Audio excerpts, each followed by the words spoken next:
Nora, thanks so much for joining me on the Violin Podcast. I love meeting new people. I love meeting new violinists. And you're actually a jazz violinist, right? And you're based out in LA. How's it going out there so far? It's been great. I've been here for about 10 years. And obviously, this past year and a half has been challenging. But I have a lot of hope of, things getting better. And people are still finding ways to be creative and do projects and just have fun while they can. So I'm feeling encouraged about the future. For sure. Actually, as a matter of fact, before I did a little recon on you, and as I do Uh-huh. with all of my guests on the Violin Podcast, and Yes. your face was very familiar because I see all your jazz videos that are being posted in the Violin Guild, which is a Oh, Violin Guild Facebook group, led by Dr. Abraham, who was the second guest on the Violin Podcast. He's the one that oh, runs so the entire cool. group, and I always see your videos like with the guitarists and Yeah. I love how you stay engaged with the community. Who is that guitarist that you play with on those videos? Well, I work with a lot of different people. I have several different guitarists I work with, but recently I worked with someone called Miles Jensen, who also lives in Los Angeles, and he's very good at everything. And yeah, I just love making those videos because my two best friends are both classical violinists. My parents were classical violinists, and I'm I don't have as many violin friends as others do because I play jazz, and so I have to say, I'm not around violinists every day aside from my friends. But I do talk to them sometimes, and they, seem a little scared to improvise. And I didn't, start in jazz. I started playing classical myself. So I just like to give people a little piece of inspiration, just remind them randomly throughout, their day or week or whatever that, like, you could learn how to do this, or maybe you're a natural and you don't even know. So just don't be afraid to experiment.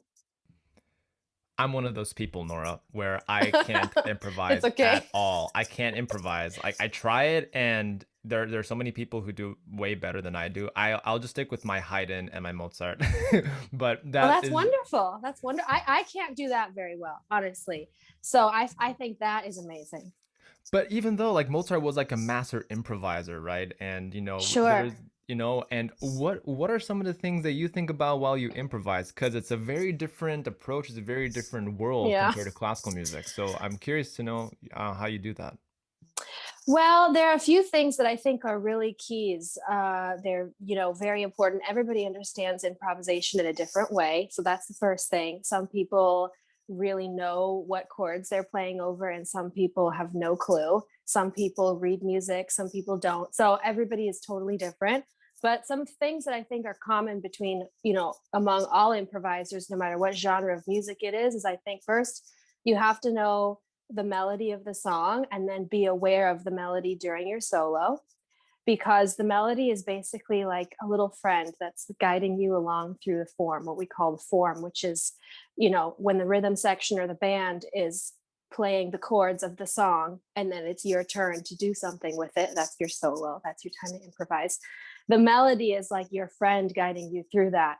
So I think having awareness of the melody when you solo, not just, completely disregarding that starting from scratch, I think that's important. Also, people really knowing how to listen and understanding, just like in a symphony, if you're a symphony musician, you understand the roles of the different parts that are in the piece that you're playing. Like, what the cellos are doing, what the trumpets are doing. Same thing in a jazz band. You just want to be aware of, like, okay, what is the bass line, what are the drums trying to achieve here, like how do we all work together, and just to not be 100% concerned with yourself, trying to make everyone around you sound good and not just yourself. I think those two things are really, really important. How did jazz come into your life? Because from listening to the Jazz Violin podcast with Hmm. Matt Holborn, who was also a guest on the Violin podcast, I was Yeah, he's fortunate enough to great. listen. I was fortunate enough to listen to that episode, and Uh-huh. actually, we'll get to the whole Chicago part in a minute because you're from Chicago, right?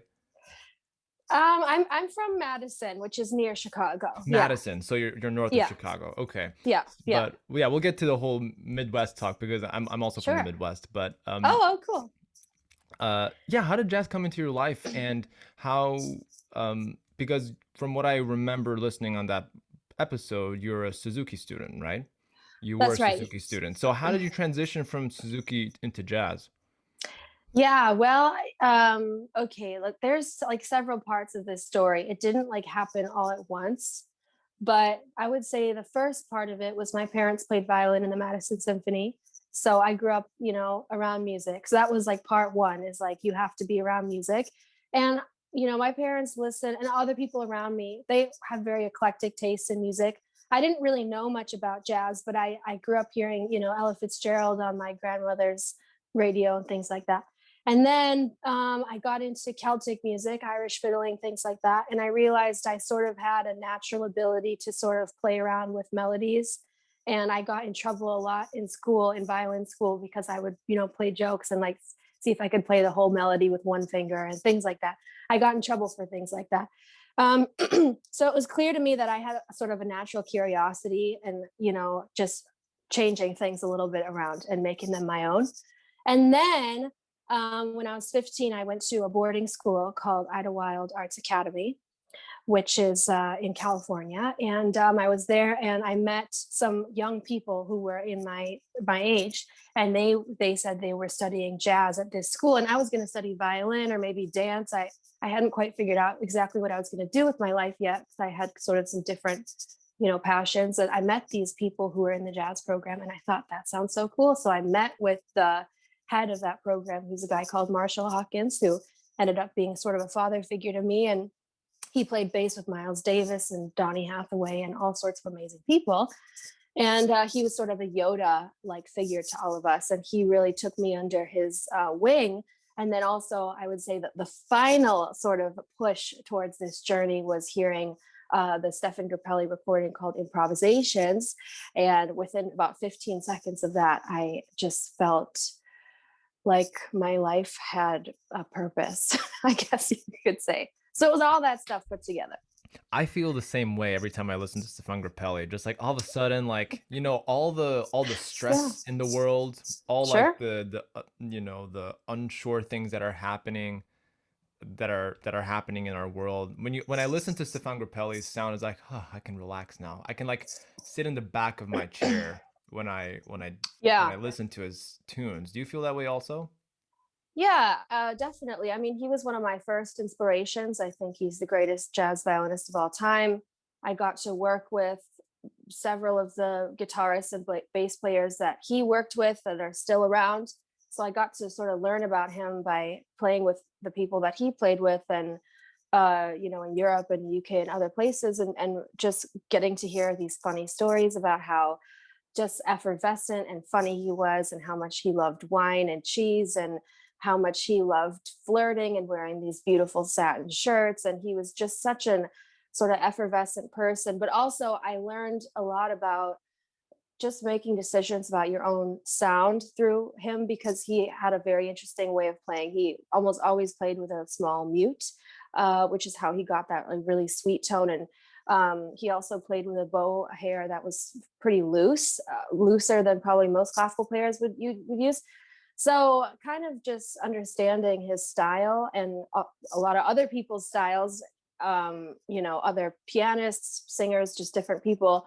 I just really gained a respect for the way that he kind of made his own sound, kind of a really unique sound that other people, didn't have. And he's very recognizable when you hear him on a recording. Yeah, you can like drop a needle and you could always instinctively like know that that is his sound, which That's is right. great. What are some of your favorite tunes from Stepan Grappelli? I mean, you talk to him as you talk to him, or you talk about him. Sorry, this is why we edit. That's no problem. Do I you wish I could talk to him, but he died in 1997 and I didn't know about him yet. Right. Well, I'll completely edit this out. So like the Violin That's fine. Podcast listeners won't even do that. They won't even That's listen to it. But that's fine. what were some of what were some of the Stefan Grappelli tunes that like really stuck out to you? You know, you listened to him, but like was there like a specific tune that you're like, oh, that is what I want to do? Yes. So everybody that knows Stefan generally gravitates toward his earlier years with Django Reinhardt and the Quintet of the Hot Club of France, what we call hot club music, which is sort of gypsy jazz, sort of basically one of the first very famous all-string bands in the world. And that definitely changed the world. And you can't deny Django was one of the greatest musicians of all time. However, my favorite Stephane Grappelli recordings come much later in his life, when he worked with the jazz pianist Oscar Peterson. I think that sort of takes on a bluesier sound. It's nice to hear Stefan with piano. I think that's very unique, and with drums, rather than sort of with more of an American style band, rather than just with always, one or two guitars and a bass player, which is also amazing. Don't get me wrong. People who love the Django years, please don't get mad at me. But I do think the later years, when he was quite a bit older, he worked with a number of different pianists. And I think those recordings are especially amazing. And I'll say one, I think it's called Jazz in Paris. There was a series of recordings he did with Oscar Peterson, Stephane Grappelli with Oscar Peterson. And they have some different names, but that one is quite amazing. Yeah, I think it's called Jazz in Paris. And the way they play together is just, I think that's the best it can get. That's what I think. That's the pinnacle. Have you ever felt that you're really vibing with someone on stage? Like, was there like a performance that was like so memorable where you're like, wow, this is really going well?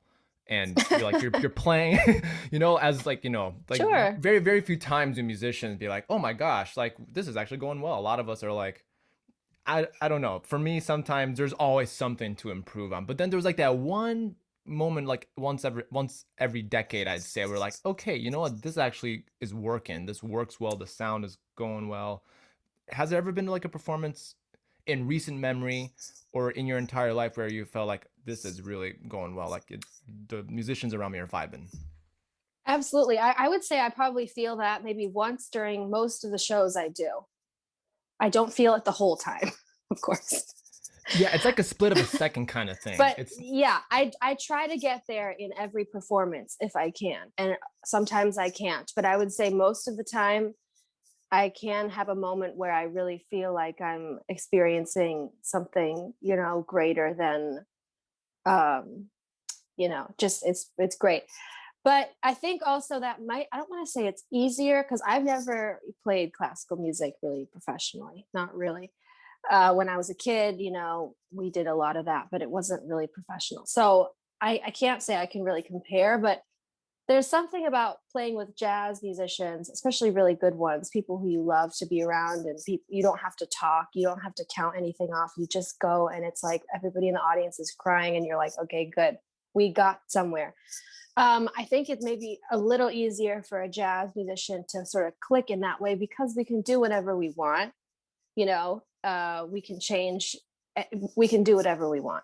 Obviously, if you're going to play, A Flower is a Lovesome Thing by Duke Ellington, play the melody. Don't screw up the melody, But if it's not working, morph into something else, or change the key, change the tempo. Somebody starts singing, bring up a tap dancer. I don't know, something happens. But maybe not a tap dancer on that song, but you know what I mean.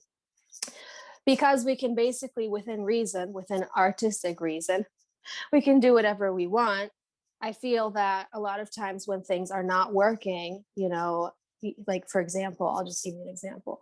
If I'm on stage with maybe a bass player I don't know that well, maybe I want to play something a little more up, a little fast. Maybe the bass player isn't that used to doing this walking. Dun, dun, dun, dun, dun, dun, dun, dun. Maybe they're not used to that. So maybe they play, a little slower. So let's say I feel the tempo is dragging a little, which is not good. You don't want things to be slowing down, especially when you're playing hot jazz. Actually, it's better if it's going to rush. If it has to slow down or speed up, you want it to rush. Anyway, every classical musician that just heard you're like, right? I do tend to rush because I'm a violinist. I'll say it. It's true. It's fact of life. That's something that we always work on. Yeah. So let's imagine I'm on stage, the bass player is dragging. I'm feeling like this is not, this is maybe not the greatest way to feature this person. That's fine. Wrap up that song, and then maybe I'll call another one that's like slower, or we could go into halftime, we could go into halftime and then maybe that person would really thrive that way. So it's like we can kind of adjust in the moment more than a classical musician. It's like if you're playing the chaconne, or well, I guess that's by yourself, but if you're playing some quartet, whatever, and it's like, well, you got to get to the end of it. Like that's it. So I feel that I'm like fortunate maybe. I'm getting a phone call. Please decline. I'm sorry about that. That's okay. Anyway, yeah, I feel a little bit fortunate that I get to make those sort of adjustments.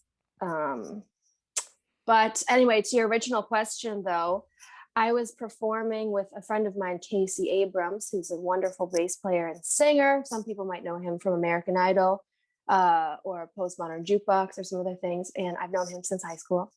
And we were playing just a couple of months ago at Hotel Cafe, just the two of us.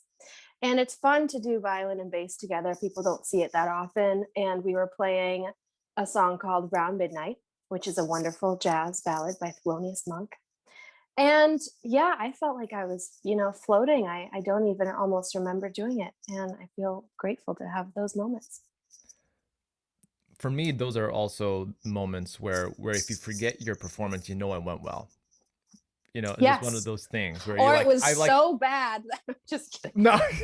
No, that's when like the entire audience gave you that weird look at the end, like, maybe I think she should. Maybe she I've gotten those looks. It's okay. You have to experiment. And I always say the worst, most, intractable, completely disgusting, total creative failure always beats the hell out of not trying, because then at least you know your limit.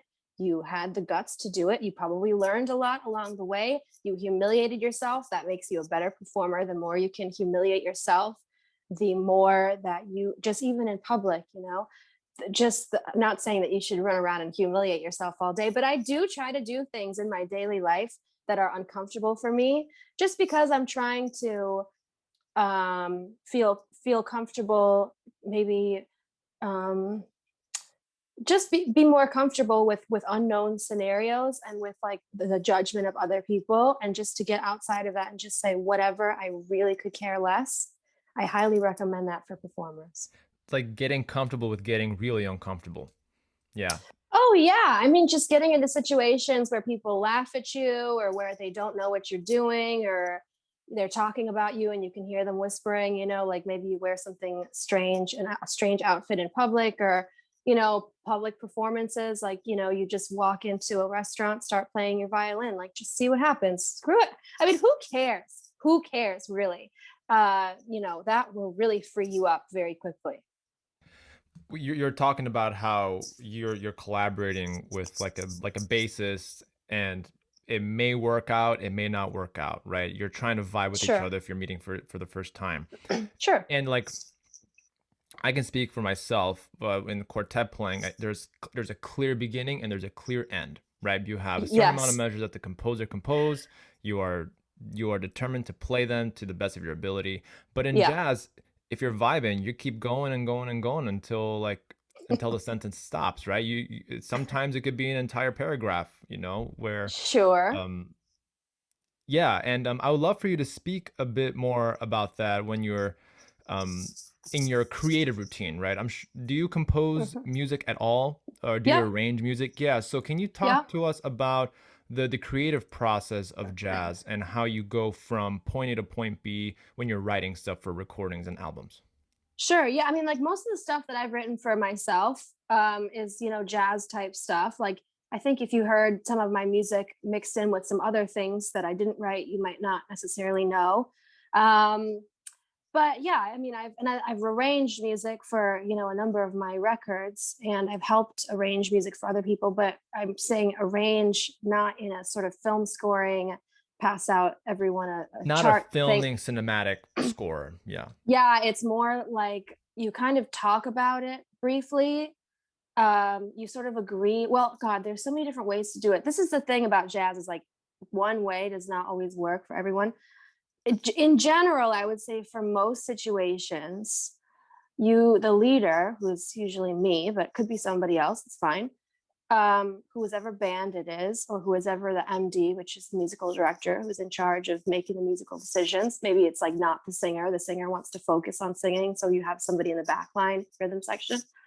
You can just talk through the arrangement usually, and people remember it. And basically what that means is like, who's going to do the intro, who's got the first solo, who's got the second solo, what's the outro, is it a vamp, meaning you stay with a certain chord, and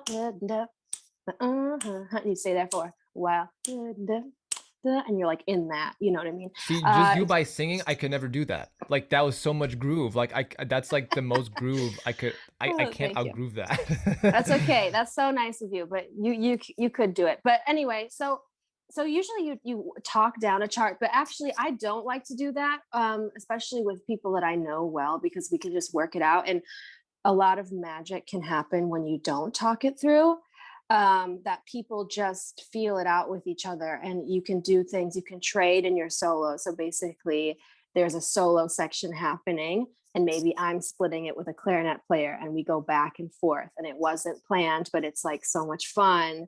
And if you plan it out, you're kind of closing the door to the magic of the moment. Personally, like when I think people, when we plan out everything for a jazz record or for a performance, I don't really feel like we're becoming more secure. I just feel like we're closing the door on magical things happening. And then of course you don't want to go against what you all agreed on and throw someone a wrench, unless you're so creative. I mean, if you're like I have a feeling, I haven't played with Stevie Wonder or someone like that, but I have a feeling that like he would maybe agree on something and then change it during the show just to see what happens. I can see that. Yeah. Yeah. So, but yeah, basically most groups, like whether they're starting out or they're very, very advanced, like that are doing any improvising, even like probably, like John Mayer, or like a sort of pop group that uses improvisation in the show, because like John and other people do solos, they probably just talk it down.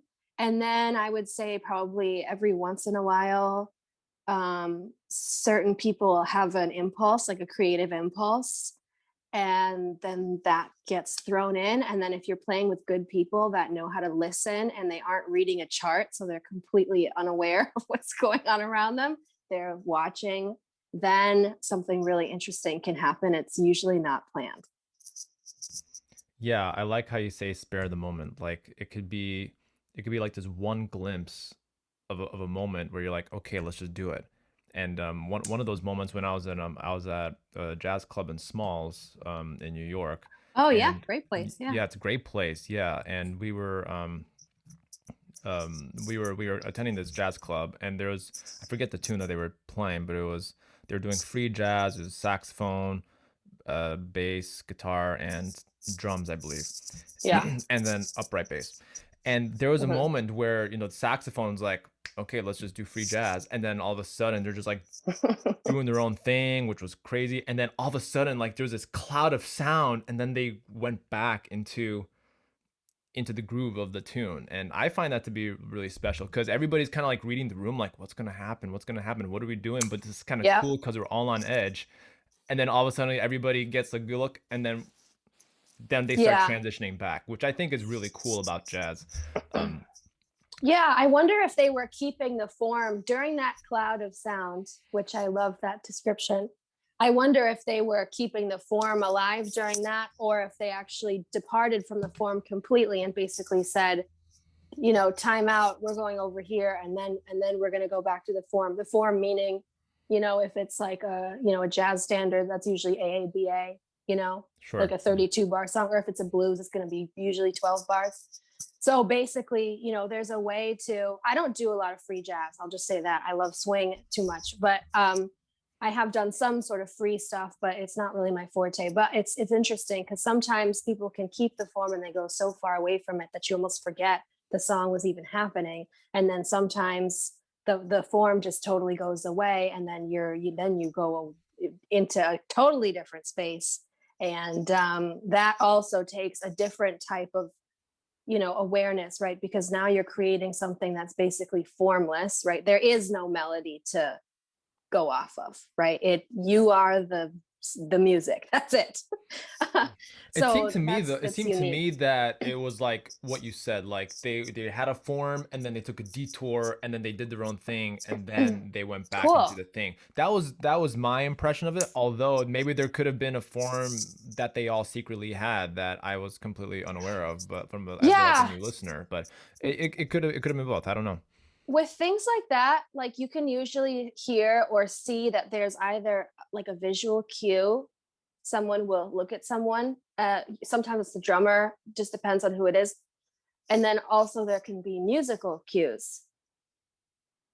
So if the drummer or the bass player plays a certain lick, everybody, their ears perk up and they say, oh, now we're going here.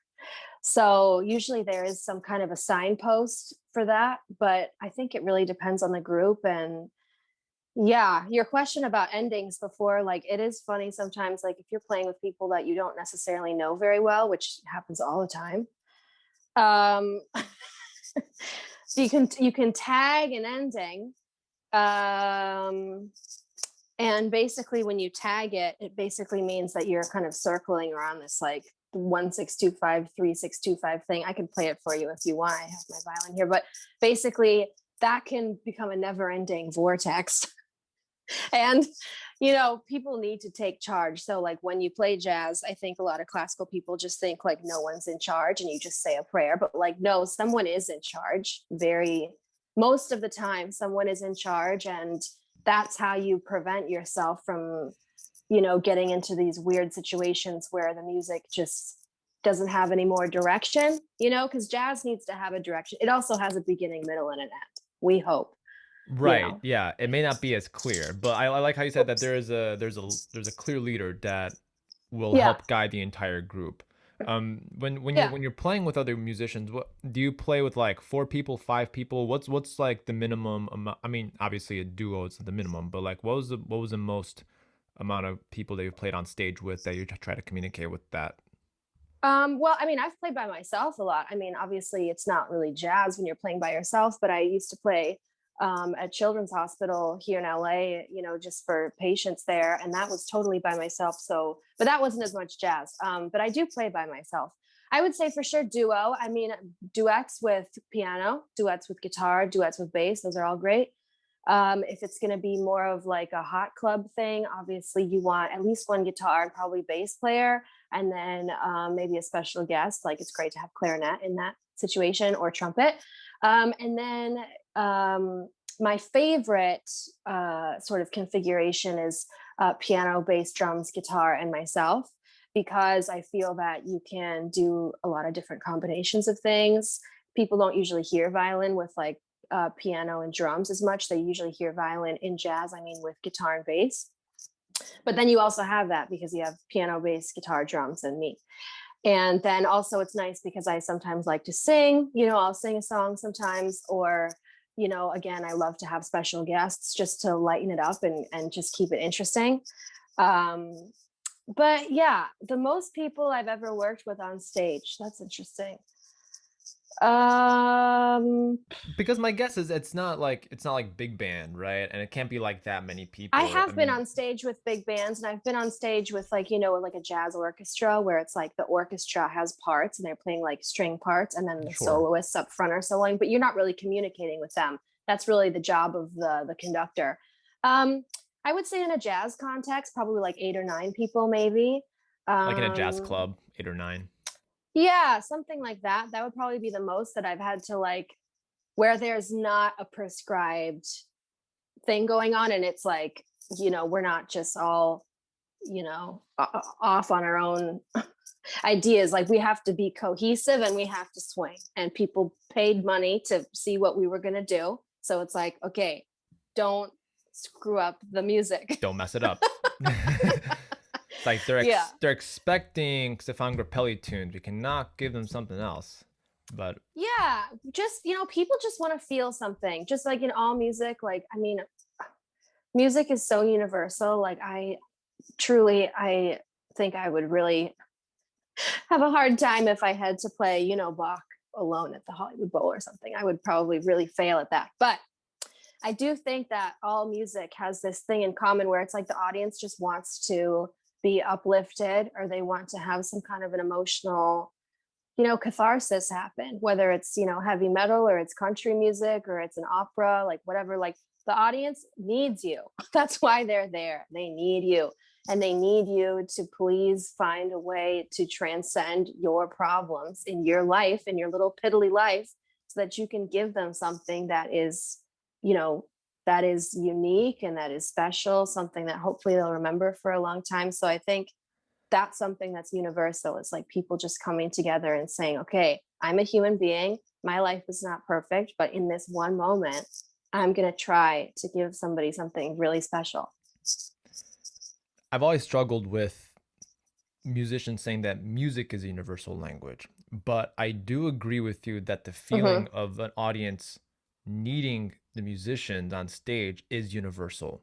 That is Why do universal. you think music is not a universal language? For instance, like music for me, like it's like, like different languages, you have to study different languages to understand different languages. And for me, like if you're gonna go into a jazz club, you kind of, I don't know, for me personally, I'm only speaking for myself, I would like to know a little bit about what I'm about to listen to, what I'm about Yeah. to watch.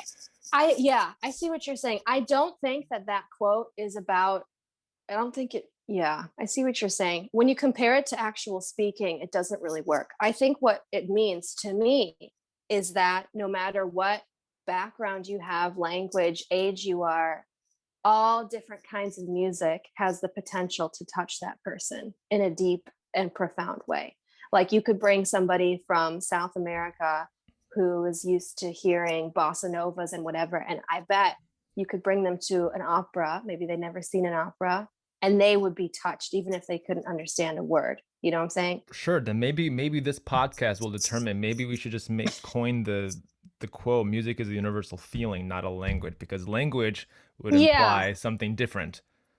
I agree. Yeah, I do think it's more about the feeling, because not everybody can speak these languages. I think it's more about everyone being able to enjoy these languages, like music being able to bring people together, in ways that other things cannot. And also, I think, like, you never know what someone is going to connect with or enjoy until they hear it, until they try it. And I know all these algorithms on Spotify and everything, like, they think they've cracked our taste, but like, they know what I listen to. That's true, but they don't know what I'm missing in my life. That's an unknowable question. They don't know something that's unexpected that might be the next Stephane Grappelli for me. Do you know what I mean? Like, they don't know what that could be. It could come from any part of the world. It could be any genre. So there's like that unknowable question of like, what could touch this person? What could uplift this person? And you just never know. So you just got to keep playing for people. That's Yeah, it. an algorithm can't predict that, and if they do, That's then right. that's really weird. But Yeah, speaking of, they can only suggest stuff that's based on stuff that you already have experienced. Yeah, but they can't predict what you want to that's right. experience. That's right. That's I right. just cracked the code. Okay. Thank you, ladies and gentlemen. That is the end of the podcast. No, I'm just kidding. Speaking of needing you, you talked about how the audience needs musicians on stage, and obviously we've Yes. had a very difficult 18 months because of COVID. I mean, things are Yep. opening up, and let's hope they stay open. Let's Yes. make sure that they don't go back down into closing different bars and Yes. and music jobs and whatnot. For But can sure. you briefly talk about your experience during during the lockdowns, and as we get back into the swing of things full time? Yeah. Well, basically, the whole time, I, of course, had no idea how long it would last, but I knew that I didn't want to emerge worse than I was before. So I just said, God help me. I have no idea when things are going to come back. Probably it's going to be a slow, bizarre roller coaster of a process, which it has been. It's not like getting into the pandemic, like boom, shut down. And then when it's done, hey, lights on. It's not like that. It's very complicated. So I basically just, made a promise to myself pretty early. I was like, okay, well, however long this lasts, I am going to be better at as many things as I can do as possible. And so I practiced voice a lot. I practiced piano. I got much better at piano. Mostly I played jazz piano, but I mean, I'm not really, a professional or anything, but I do write music on piano. So I got better at that, much better. I practiced a lot of violin. I practiced a lot of stuff that I had never done before. I do feel like even though I haven't really I have performed a little in the past, few months, but really not a lot. But I do want to I do compliment feel, you on, oh, but I thank do want you. to compliment you because you are actually very, very active in the Violin Guild during the pandemic. At least for me, I kept seeing all Yeah. your I posts would and try like to you put a kept video maybe once a week if I could, something like that. right. Yeah, I thought that was really awesome. I mean, it Thank definitely you. I that's how I know of you, right? And Oh, that's why I cool. wanted you on the Violin Podcast is because I saw your videos in the Violin Guild and I go, wow, she's like, she's just playing some swing, she's smiling, she's enjoying, and I love that. That was the little spark of joy that I needed while going Yeah. through my news feed. Oh, well, yeah. Well, thank you. I'm glad that you enjoyed it. But yeah, I mean, yeah, there are people on my newsfeed that do that for me. There's this girl, Ashley Pizzotti, who's an amazing singer. And every time she puts up a video, I feel like this, rainbow in my life. And so we're all doing that for each other. We're all doing that for each other. And I think it's important to show up and, um, yeah, I mean, it's not fun really for me to be playing violin like myself by myself or like with a backing track, all the time. Like it's not my favorite thing. Obviously, I much rather be collabing with my friends, which I did also end up doing some during the pandemic. But yeah, I just didn't want to be rusty. Like just knowing I don't know who's gonna call me, this universe is abundant, who knows what's gonna happen. I just didn't want to like, have somebody say, hey, do you want to do a show in Paris? Or do you want to do a show, wherever? And then for me to be like, oh, well, I'm out of shape. I just didn't want that. So I just tried to use the time, wisely. And I feel like I did, honestly. You know, it's pandemic, so you're not really ever going to be satisfied. But in terms of practicing, I feel happy about that. And I did get invited to record on some stuff. So I just recorded here from my place in West Hollywood. I was able to do some like remote stuff and I did a few master classes, which was fun, like on Zoom like this, like just invite some people to a room and they would just ask me questions and I'd just play some stuff. And that was really fun. But yeah, you just gotta find a way. I don't know. Yeah, you just got to find a way. I felt the same during the pandemic where I'm like, well, I don't know what to do now. I mean, I do a lot of teaching, of course, Uh-huh. Uh-huh. but I do my practicing while I teach. And now all of a sudden I'm in front of a Yep. computer screen and then I have to explain and I have to do a lot of typing for the parents to understand what the homework is. And I'm actually not I wasn't demonstrating as much in the beginning because I tried to use my words because I didn't the sound quality wasn't so good over Zoom, so I had to use a lot of my words. So I felt like I resonate with you that I wanted to be better when we come out of this for sure. Better as a Yeah. person, better in the way I deliver the message of talking to awesome people like you on the Violin Podcast or delivering a really important message to my students. I just want to be a better communicator. That's the thing that I Yeah. got out of this. That I'm continuing to get out of this process. Hopefully, when things really, really do open up, then it'll be. You can put all of that knowledge and wisdom to the test then on stage or whatever wherever it is. But Because you have a yeah, story to tell, yeah. right? You have an Yeah. experience, you have a story to tell, and then, like you said, people are craving for one, they're craving that for that community to be amongst people and to listen to amazing music, but also to be able to hear what you have to say on stage. I think that's what's beautiful. Yeah, I mean, genuine human exchange, something my friend John Baptiste, this pianist who's people might recognize from Stephen Colbert's show. They might recognize him. I don't Yeah, he's know. like I super mean, he's famous, super okay. Well, famous. I've known him for almost 15 years, and for a long time in the beginning, people didn't know him. So whatever. John is a good friend of mine. I just performed with him a couple nights ago, and he's Really always cool. talking about. Thank you. He's always talking about the idea of genuine human exchange, and that people need something more. Like, I love talking with you right now, but people need more than this. I think we can both agree that life through a little square is not the full experience. And I it's agree. great for us to share videos, it's great for us to help other people, but there is more to life than that. And I think we are kind of all realizing how much we really need each other and how much we really care to experience what other people want to share. Like I do really love going to see my friends perform and other people perform, because I just want to see what they're going to do. Good, bad, ugly, fast, slow, loud, soft, ballet, tap dance, burlesque, stripping, whatever it is. I just want to experience it because it's what they're giving to me. And I think that, we just realize now in that this time that we need that, we really, really need that. You mentioned a little bit about practicing, and Mm-hmm. every single episode I ask my guests how they practice and what do they practice specifically. So Mm-hmm. for jazz musicians such as yourself, how do you approach practicing, and how do you begin and how do you end? Like, what's your process with that? Um, I mean, basically I try to practice every day. I definitely don't, but I try to practice every day. And a big component of that is listening. I listen to lots of different records because it really helps, just for me to like journal about tone and journal about specific things I like in other people's recordings. So that's one thing I do. But I would say in a general practice day, I just like to make like one goal for a day. Um, Sometimes it's learning a new standard.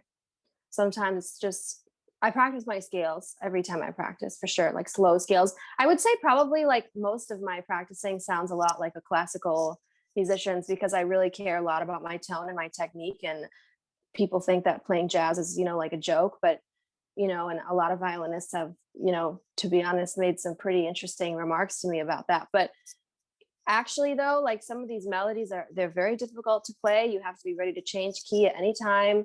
You have to, as a violinist, you're not with a bunch of strings. You're competing with the world's greatest saxophonist, the world's greatest trumpet player, the world's greatest pianist. It's like you need to find a way to play jazz on a violin that resonates with people, to bring them into that swing consciousness. And that requires a lot of technique.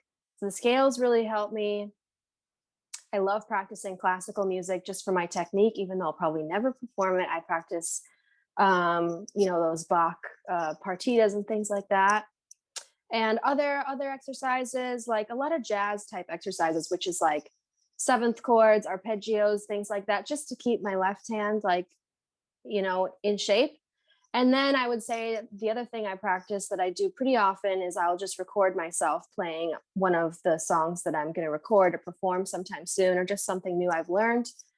And I just want to really listen to it and see if what I think is happening is happening. Like I'm trying to hear, is this expressive enough? Should I change the tone here? Just really listening to myself. I don't really practice soloing that much. The only time I would practice really soloing, like usually just with a metronome, just put on a metronome on 2 and 4, always 2 and 4. And just solo is like if I'm trying to do something faster, or if I'm trying to change the key, like if I know a song, but I want to change the key and see if I can get through the changes, the chord changes in that key. But I don't do that as much anymore. For me, it's mostly about technique. Well, Nora, it's been such an amazing conversation to have with Yeah, this you. was fun. I This could was totally do this again. really okay. I'll keep your word on that. I hope that when I'm in, my hope is that we can go beyond this two-dimensional thing that we're doing right now, and actually I would Yeah. love to do interviews like in person. Oh my God, I I would think, love that. see, like that's something that I'm craving, because like, yeah, this 2D thing like in front of a computer screen is like really really it's convenient right now because you're in LA, Yes. I'm in Yes. Massachusetts, we're like on opposite sides of the country, and we're still Yes. doing this really cool conversation. But my that's one of my goals with the Violin Podcast, is to actually like go to people's cities, see what they're doing, do an interview with Yeah. them, and just like hang out. That's like one of my dreams and Yeah, you goals with could do people, like a right? little mini vlog. You could be like a day in the life with Nora Germain, a day in the life with Itzhak Perlman. Well, I'll keep you to that, because you never know. One day I'll Sure. one day I'll be like, hey, I'm in West Hollywood. You want to get Pink's hot dogs and just hang out, you know? And I will say, yes, absolutely. Yes, and I'll really appreciate that. But for everyone who is dying to know where they can find your content, can you give us your social links and where they can find you? Yeah, well, my website is just noragermain.com. So that has links to everything. I have an Instagram at Nora_Germain. And then if you just search on Spotify, Apple Music, Nora Germain, my recordings are there. So yeah.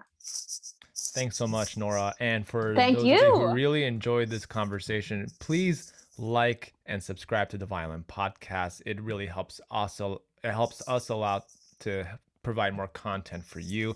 And also leave a comment, leave a review on Apple Podcasts, because that's what keeps us going to hear from the audience. So if you're listening on Apple podcast, please make sure to leave a review. We'd love to know your thoughts Oh yeah. and If concerns and anybody, questions. yeah, if anybody has questions for the comments, I can try to answer some in your comments. So for sure, feel free to leave those. Yeah. Absolutely. Thanks so much, Nora.